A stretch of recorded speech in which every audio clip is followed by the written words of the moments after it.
आज मैं पालघर जिले के विरार क्षेत्र में उपस्थित हूँ। यहाँ पर आदरणीय श्रद्धेय संत रामपाल जी महाराज का सत्संग कार्यक्रम है। भक्तों की अपरंपार भीड़ है, कहाँ कहाँ से लोग आए हुए हैं और एक बहुत ही अच्छी प्रथा जो महाराज श्री द्वारा चालू की गई है, दहेज मुक्त विवाह, वो भी यहाँ पर हुआ है। और मैं आप सबको जो यहाँ पर विवाह बंधन सूत्र में बंधे हैं, प्रथम उनसे बात करवाता हूँ। आपका नाम क्या है सर? जी मुन्ना दास। आप कहाँ रहते हैं? बोईसर, बोईसर पालघर। बोईसर? बोईसर जी, बोईसर में। बोईसर में? बोईसर। आपने आपने यहाँ शादी करने का फैसला क्यों किया? जी मैंने जब गुरुजी से नाम दीक्षा लिया तो मुझे मालूम पड़ा कि दहेज लेना बहुत गलत चीज है और दहेज लेके पाप के भागीदार बनते हैं लोग। इसकी वजह से गुरुजी के सत्संगों के माध्यम से मालूम पड़ा कि दहेज लेना बहुत गलत है। तो परमात्मा की दया से सत्संग के माध्यम से मालूम पड़ने की वजह से मैंने ये दहेज लेना ये गलत समझा। इसकी वजह से मैंने रमणीय विवाह किया। आपने किया, आप इस चीज को, दहेज मुक्त विवाह को और समाज में कितना फैलाने की कोशिश करेंगे? जी मैं तो ये कहूँगा कि तत्वदर्शी संत रामपाल जी महाराज से ज्ञान को सुनिए और ऐसे जो दहेज मुक्त शादियाँ हैं ऐसे लोग करने की कोशिश करें तो ये भारत अपना एक अच्छा समाज बन सकता है। जो अभी ये दहेज मुक्त शादी हुआ, ये जगत गुरु तत्वदर्शी संत रामपाल जी महाराज के ज्ञान के आधार से। मैं भी पहले जो है ऐसा था तो दहेज लेना समझता था सही था, लेकिन नहीं, जब परमात्मा के ज्ञान को मैंने सुना और सत्संगों के माध्यम से तो मुझे मालूम पड़ा नहीं, दहेज लेना बहुत गलत चीज है। तो इसके वजह से हमारे गुरुजी बताते हैं तो 17 मिनट में जो है हमारी शादी संपन्न हुई, उसे रामायणी बोलते हैं। रामायणी विवाह जो संपन्न हुआ, ये आपने सुना अभी वर का। और इस देश में बेटी बचाओ, बेटियों के लिए बहुत तमाम अभियान चल रहे हैं। और बेटी जो कन्या है, अब मैं उनसे पूछना चाहता हूँ कि बेटा आप बताओ, आपका नाम क्या है? राधिका दासी। आप कहाँ से? कुर्थिया से, गांव से रहते हैं, गांव में रहते हैं, गांव से आए हैं कुर्थी। आपने रामायणी किया, जो महाराज जी के भाषा में कहते हैं। आपने क्या तय किया कि आप समाज में और लोगों को भी इसी तरीके से जागृत करेंगी? जी करेंगे, अपने गुरु जी का नाम करेंगे। हम तो सबसे कहते हैं कि सब लोग नाम दीक्षा लेके अपना काम कराएं, सब लोग जाएं। ये समाज में जागृति का एक बहुत बड़ा अनूठा आप लोगों ने प्रमाण देखा। और मैं मेरी पूरी टीम के साथ भारतवर्ष समाचार और 9 वर्ल्ड मीडिया प्राइवेट लिमिटेड के सभी सहयोगियों की ओर से मैं इन लोगों के जीवन को बहुत अच्छे से बाबा जी की कृपा से चले, ऐसी कामना करता हूं। बहुत बहुत शुभकामनाएं, बहुत बहुत धन्यवाद। जिस क्षेत्र में मैं यहाँ जिस कार्यक्रम में उपस्थित हुआ हूँ, एक बेटी मैंने देखा आगे काफी सक्रियता से, काफी ध्यान से देख भी रही थी, कुछ कर भी रही थी। तो ये भविष्य है हमारे देश का, हमारे समाज का, हमारे धर्म का। उसके विचार मैं जरूर लेना चाहूंगा। बेटा आप अपना नाम प्रथम बताइए। कीर्ति दास। कीर्ति दास। देखिए, मैं आप लोगों को, दर्शकों को बता देना चाहता हूँ कि बाबा रामपाल जी महाराज के जितने भी भक्त हैं वो नाम के आगे दास लगाते हैं। और इसलिए आप सरनेम न समझ के दास जो है ये सारे भक्तों की उपाधि है, सारे लोग लगाते हैं। बेटा आप कहाँ से आए हो? मैं मुंबई थाने से। आप क्या करते हैं अभी? मैं स्टडी कर रही हूँ 10th ग्रेड में। आप यहाँ क्यों आए हैं?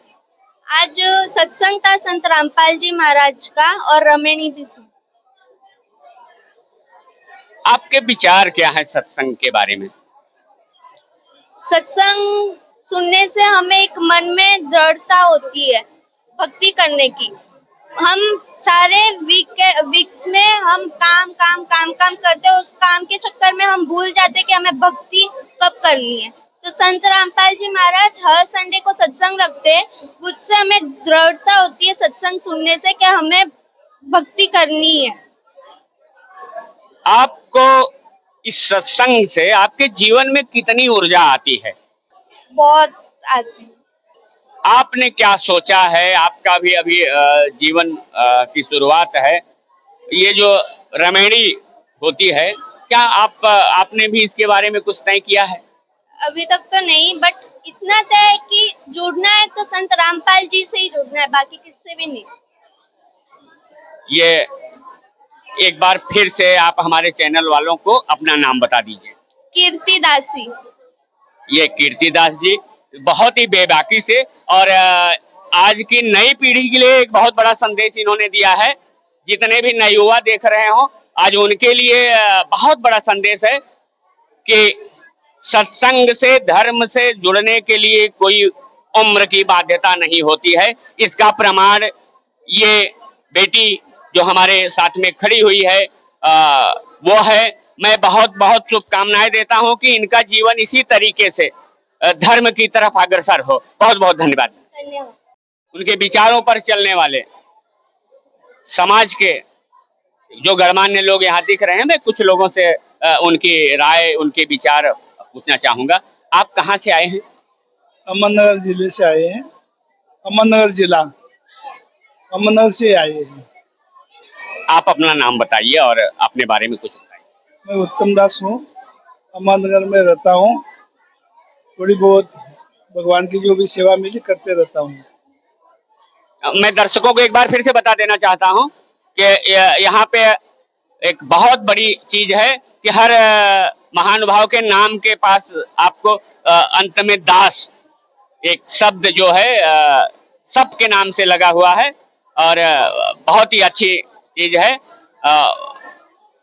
आप कहाँ से आए हैं? मैं नागपुर से आया हूँ, नागपुर। आप अपना नाम बताइए। दास का नाम मोहन दास है। बिजनेस का काम है, परमात्मा की दया से रामपाल जी महाराज से जुड़े हुए हैं। नागपुर में आप कहाँ से हैं इसलिए बताइए कि मैंने नागपुर का एक एक चप्पा बचपन से घूमा हुआ है, हमको अच्छा लगेगा। नागपुर में लक्ष्मी नगर करके एरिया है, 8 रास्ता चौक पे दास का घर है और MIDC हिंगना में दास की फैक्ट्री है। आपको जुड़ने के बाद कैसा लगा? कहने जाऊंगा तो दिन का रात और रात का दिन हो जाएगा, कितना भी कहते कहते थक जाएंगे।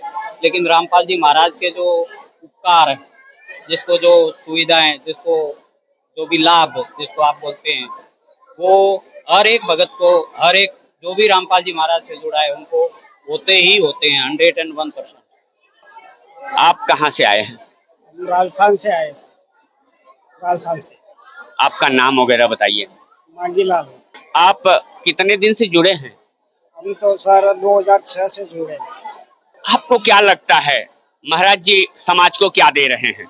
महाराज जी समाज को सत्ज्ञान दे रहे हैं और बुराइयां छुड़वा रहे हैं और शास्त्रों अनुकूल भक्ति साधना बता रहे हैं, जो लोगों को हम रेगुलर टीवी चैनलों पर भी प्रोग्राम देते हैं सर। तो उस ज्ञान को समझकर लोगों में काफी बुराइयां छोड़ के देश मुक्त विवाह भी करा रहे और नशा मुक्त भारत बनाने की कोशिश करे, तो ये हमारे हृदय में उतर गया सर। अभी मैं आपको महाराज श्री के ऐसे अनुयायी के साथ परिचित कराना चाहता हूं कि मैं जब से आया हूं सारी व्यवस्था देख रहे हैं। इन्होंने लोगों को संबोधित भी किया, बहुत ही अच्छा वक्तव्य देते हैं और लोगों को बहुत अच्छे से समझाते हैं। तो मैं प्रथम चाहूंगा कि सर आप अपना नाम बोलिए। सतसाहेब जी, पहले तो आपका बहुत बहुत धन्यवाद कि आज मुंबई जैसी माया नगरी में जो ये प्रोग्राम महीने में 2 बार होता है, तो आपने यहाँ पे आने का कष्ट किया, तो इसलिए बहुत बहुत आपका धन्यवाद। और एक सवाल अभी आपने जैसे पूछा एक अनुयायी को कि एक आपको बात अच्छी लगी कि यहाँ पे आप सबको दास कह के पुकारते हैं यहाँ पर, तो मैं एक आपको चीज बताना चाहता हूँ कि जो आज जाति के नाम पे सांप्रदायिक दंगे हो रहे हैं, जो कई सालों से देखते आ रहे हो, राजनीति के लिए, धर्म के लिए, ठीक है, जो धर्म के नाम पे वोट बांटने की राजनीति, उस चीज को खत्म करने के बाद में संत रामपाल जी महाराज जी ने एक ऐसा समाज तैयार किया है जहाँ पर जात पात का कोई मोल ही नहीं है। इसलिए यहाँ पे सारी संगत अपने आप को दास कह के पुकारते हैं। नहीं तो पीछे क्या होता है कि सरनेम निकालते हैं, तो उससे क्या होता है, एक जाति से एक नाम अच्छे सूट वूट पहना हुआ व्यक्ति होता है, उसको पुकारते हैं, लेकिन जब उसकी जाति का पता चलता है ना, तो बोलता है अरे ये तो नीची जाति का है, ये तो ऊंची जाति का है, ठीक है, ये तो ऊंची जाति का है। उस हिसाब से उसके व्यवहार का पता चलता है। बड़े भले उसने कितनी भी पढ़ाई की है, कितना भी ज्ञान है, वो नहीं देखा जाता। तो संत रामपाल जी महाराज जी ने उस जाति पाति के भेदभाव को खत्म किया है और दास लगा के सबको समान परमात्मा ने जैसे बनाया उस हिसाब से पेश आते हैं।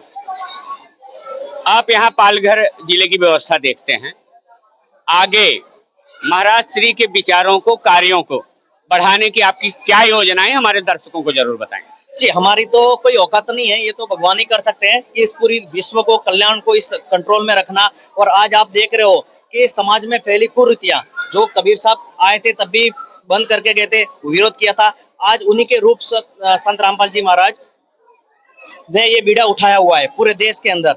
तो आप देख रहे हो यहाँ पे सारी व्यवस्था है। आज दहेज मुक्त विवाह भी हुआ है, विवाह रमणी भी हुआ है। बहुत सारे धार्मिक कार्यक्रम जैसे भंडारे करवाना, समाज में फैली कुरीतियों को खत्म करना, ब्लड डोनेट करवाना, ठीक है, जात पात के व्यवहार को खत्म करना। तो ऐसे समाज तैयार करना चाहते हैं ना संत रामपाल जी महाराज, जिसमें सब कुछ सुख ही सुख हो। जैसे कि देश को खत्म करना, नशा मुक्त को खत्म करना। सरकार हजारों करोड़ों रुपए खर्च कर दिए, जो भी सरकार आती है खर्च करती है, लेकिन इस चीज को जड़ से कोई नहीं मिटा सकता। उल्टे उस पे टैक्स बढ़ाते हैं, उनकी इनकम का फायदा देखते हैं, लेकिन वो फायदा फिर कैंसर पीड़ित जितने हॉस्पिटल बन रहे हैं उसमें फिर वो डोनेट करने के लिए जाते हैं। तो सरकार से रिक्वेस्ट है आप सभी मीडिया के माध्यम से कि संत रामपाल जी महाराज जी ने जो बीड़ा उठाया, कम से कम उनका सहयोग तो करो कि वो आज नशा मुक्ति का एक अनुयायी, यहाँ पे आप देख रहे हो बीड़ी सिगरेट गुटखा हाथ तक नहीं लगाते। करना तो दूर की बात है, उसको छूना भी पाप लगते हैं, ठीक है। तो ऐसे समाज को तैयार करवा रहे हैं। तो ये चीज पे टैक्स देने की तो बात ही नहीं है। आप वैसे खत्म कर दो, कैंसर हॉस्पिटल तो वैसे खत्म हो जाएंगे, है ना, ऐसा करोगे तो ये क्या होता है, एक चैन होती है, उसको सब ज्ञान के आधार पे ही मिटाया जा सकता है। वो काम संत रामपाल जी महाराज जी कर रहे हैं और हम उनकी सेवा में सहयोग देके, उनके अनुयायी है, तो अपने जो मिलती है छोटी मोटी अपने कर्म कटवाने के लिए सेवा कर रहे हैं जी। महाराज जी के अनुयायी पूरे देश में मत कहिए, दुनिया में फैले हुए हैं, कोने कोने में, विश्व में। आप सब के लिए एक लाइन का कोई संदेश दीजिए, सबके लिए। मानव समाज के लिए एक ही है कि इस धरती पे पूर्ण संत जिसको बोलते हैं तत्वदर्शी संत, आप अपनी खोज खुद करो कि इस दुनिया में तत्वदर्शी संत कौन है। श्री कृष्ण ने भी अर्जुन से यही कहा है कि उस तत्वदर्शी की शरण में जा जिससे तो मोक्ष को प्राप्त होगा। उस तत्वदर्शी संत हमें खोज करनी है कि वो कौन है। आज धर्मगुरु कि वो कौन है, आज धर्मगुरु मुस्लिम धर्म के अंदर मौलवी बैठे हैं, हिंदू धर्म में धर्मगुरु बैठे हैं, सिख में बैठे हैं, ईसाई में बैठे हैं, जैन में बैठे हैं, हर समाज में धर्मगुरु ठेकेदार बैठे हैं, धर्म को चलाने वाले जो गोरख धंधा चला रहे। मैं तो यही कहूंगा उनसे सीधा सीधा कि आप में अगर ताकत है दुनिया में धर्म को पहचानने की, तो संत रामपाल जी महाराज जी ने पूरी दुनिया के सामने खोल के बता दिए, मीडिया के सामने। बहुत सारे चैनलों पे उनके सत्संग भी आते हैं, आप सर्च करो फेसबुक पे, इंस्टाग्राम पे, सोशल मीडिया आज हर हाथ में, ठीक है, उस पे सर्च करो कि संत रामपाल जी महाराज क्या बताना चाहते हैं। आज वो जेल में होते हुए भी उनके लाखों करोड़ों अनुयायी पूरे विश्व में क्यों बन रहे, वो हमें सोचने का विवश होना पड़ेगा। तब हम इस स्वस्थ समाज, स्वस्थ एक विश्व को तैयार करेंगे। वो काम संत रामपाल जी महाराज जो कर रहे हैं। तो आप सभी से प्रार्थना है, उनके सत्संग देखो सोशल मीडिया पे, फेसबुक पे, ट्विटर पे, और उस पे आप निष्कर्ष निकालो और फिर उनके ज्ञान से जुड़ो। और नीचे नाम दीक्षा लेने के लिए भी नंबर आते हैं, आपको बहुत सारे नंबर मिल जाएंगे। ज्ञान गंगा बुक, जीने की राह बुक आप फ्री में घर पे मंगा सकते हो, क्योंकि पूरी मेहनत कर रहे हैं संत रामपाल जी महाराज। अभी भी बुक लिखने का काम कर रहे हैं। विरोध भी होता है, बहुत जगह पे उनका विरोध भी होता है, लेकिन कोई भी विरोध जब तक हम खोल के देखते नहीं है, देखने के बाद ही पता चलता है कि उस बुक के अंदर क्या है, तब कोई विरोध नहीं करेगा और उनका सहयोग करेंगे जी। सत साहिब जी, मैं आपको बता दूं मेरे दर्शकों कि मैं यहाँ आया हूँ, हमको लाने का श्रेय ज्ञान गंगा को है। अपनी सच्चाई भी बता दूं, मैंने चेक किया, पत्रकार जर्नलिस्ट के ये आ रही हैं किताबें या सोशल मीडिया पे फेक है, हमने ऐसे ही लिख दिया। जहां नहीं रहता वहां का एड्रेस दे दिया, घर है वहां पे। किताब चलकर आई, और मैं कभी वहां नहीं होता हूँ हिंदुस्तान के किसी कोने में कभी भी, लेकिन मैंने महसूस किया कि उस दिन मैं था कैसे। फोन आता है कुरियर वाले का, मैं बोला आ जाओ बेटा। ज्ञान गंगा मेरे घर में चल के आई और मैं यहाँ तक चल के आया।